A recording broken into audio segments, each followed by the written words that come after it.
Dans les sombres contrées du Mordor, le danger ne hurlait pas. Il observait. On parle souvent des armées de Sauron, de l'œil flamboyant ou des Nazgûl. Mais il y avait une autre présence, silencieuse, ancestrale et peut-être encore plus terrifiante. Des veilleurs qui ne parlaient pas, qui ne chassaient pas, qui attendaient, qui étaient vraiment les veilleurs silencieux, des créatures, des esprits soumis à la volonté de Sauron, ou était-ce le Mordor lui-même sentant le moindre pas d'étranger ? Si cette vidéo vous a plu, rejoignez la communauté. Abonnez-vous à la chaîne et laissez un like, car même en terre du milieu, nul ne survit seul. Le Mordor n'a jamais été qu'une terre de cendres et de feu. C'était un lieu où même le silence semblait hostile, où chaque pas était plus lourd, comme si la terre elle-même était animée d'une volonté propre. Tolkien décrit le Mordor non seulement comme une forteresse du mal, mais aussi comme un espace où la peur était omniprésente, à la fois visible et invisible. Quand on pense au Mordor, on se souvient de la lave incandescente, des tours noires et des armées infinies. Mais la véritable horreur résidait souvent, non pas dans l'évidence, mais dans le cachet. Dans le sentiment d'être observé, même en l'absence de toute présence visible. C'est précisément là qu'apparaissent les veilleurs silencieux. Ils ne sont pas décrits ouvertement, ni nommés clairement, ni expliqués. Et c'est précisément ce qui les rend si troublants. Ce ne sont pas des veilleurs qui menacent avec des armes ou qui hurlent des avertissements. Ils ne crient pas, ils n'attaquent pas. Ils restent simplement là, immobiles, à observer. Dans l'œuvre de Tolkien, le silence est rarement inoffensif. Le silence signifie l'attente, la maîtrise, la patience. Les veilleurs silencieux semblent incarner précisément ces qualités. Ils n'étaient pas là pour livrer bataille. Leur but était d'établir une présence qui signifie « vous n'êtes pas les bienvenus » et vous n'êtes pas seuls. Ce qui les rend si particuliers, c'est leur ambiguïté. Étaient-ils des êtres de chair et de sang ou des manifestations de magie noire ? Peut-être n'ont-ils jamais été véritablement vivants au sens conventionnel du terme. Peut-être existaient-ils seulement pour voir et être vus. Au Mordor, voir, c'était pouvoir. L'œil de Sauron n'était pas qu'un symbole, mais l'expression de son principe fondamental, le contrôle par la perception. Tout ce qui était vu pouvait être contrôlé, et tout ce qui se croyait invisible était déjà perdu. Les veilleurs silencieux s'inscrivaient parfaitement dans cette vision du monde. Imaginez un intrus pénétrant au Mordor. Aucune alarme, aucune attaque, juste la sensation d'une présence. Quelque chose qui ne réagit pas, ne juge pas, mais se contente d'enregistrer. Chaque respiration, chaque mouvement, chaque doute. Peut-être était-ce là leur véritable but, non pas arrêter, mais épuiser. Non pour tuer, mais pour éteindre l'espoir, car au Mordor, la peur ne se manifestait pas bruyamment. Elle était patiente. Ainsi, les veilleurs silencieux demeurent l'un des éléments les plus subtils et les plus puissants du royaume de Sauron. Preuve que la plus grande horreur de la Terre du Milieu ne naît souvent pas de la violence, mais de la conscience d'être constamment observé. Pour comprendre véritablement les veilleurs silencieux, il faut comprendre le Mordor lui-même, car le Mordor n'était pas un royaume ordinaire, une terre conquise sans autre forme de procès. C'était un lieu façonné délibérément non seulement pour la guerre, mais aussi pour le contrôle. Sauron créa le Mordor comme une forteresse qui s'étendait bien au-delà des murs et des portes.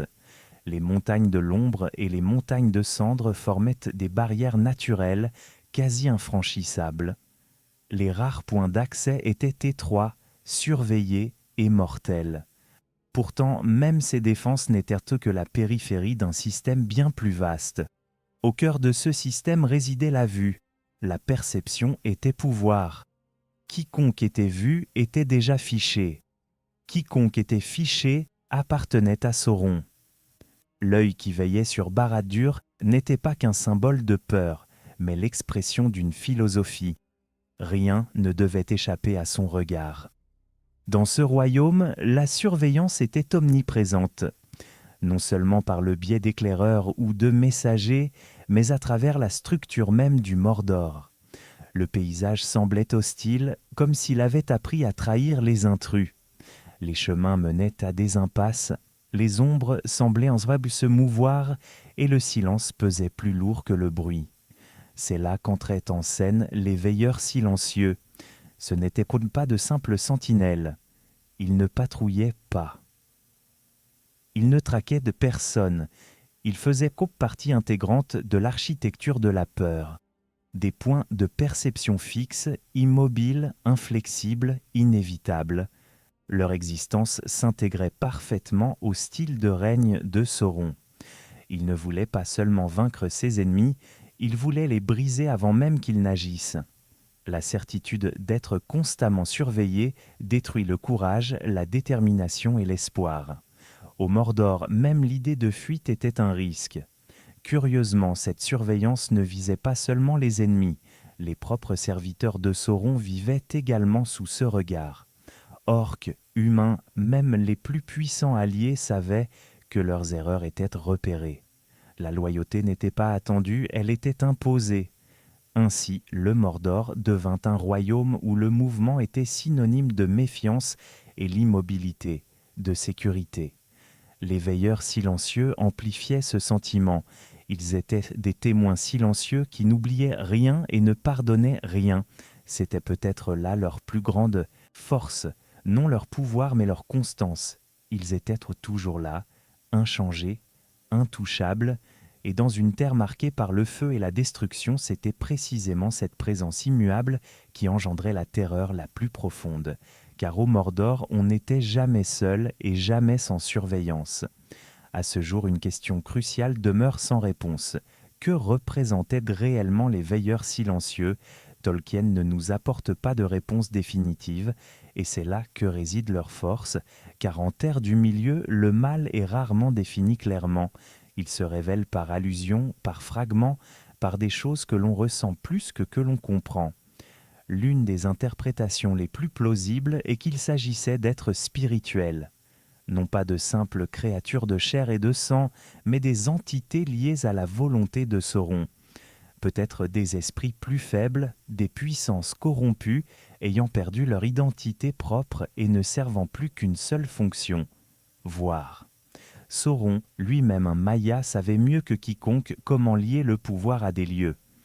De même qu'il a placé son essence dans l'anneau unique, il aurait pu ancrer des fragments de sa perception dans ses veilleurs.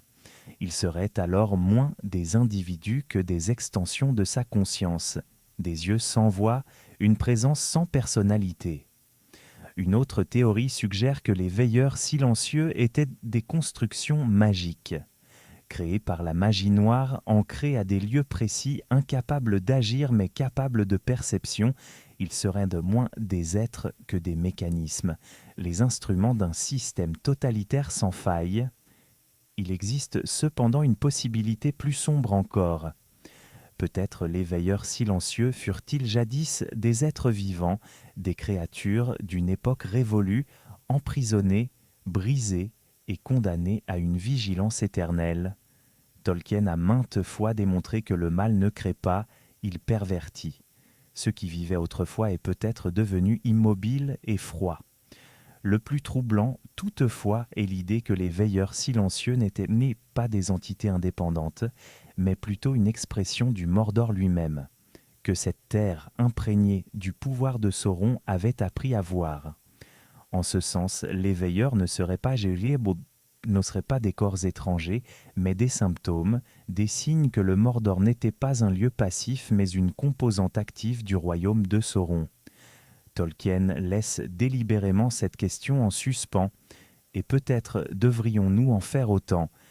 Plus le mal est clairement défini, plus il est facile à comprendre et moins il est effrayant. Les gardiens silencieux sont si puissants précisément parce qu'ils défient toute explication définitive. Ils existent à la frontière entre l'être et le concept, entre la magie et le symbole, et c'est précisément là qu'ils exercent leur influence, non pas comme des adversaires à combattre, mais comme une présence dont on ne peut s'échapper. Peut-être était-ce là leur véritable nature, non pas quelque chose qui existait, mais quelque chose qui se ressentait. Un témoignage silencieux du fait qu'au Mordor, même l'invisible avait des yeux. La garde silencieuse remplissait un rôle qui dépassait largement la simple protection des portes et des frontières.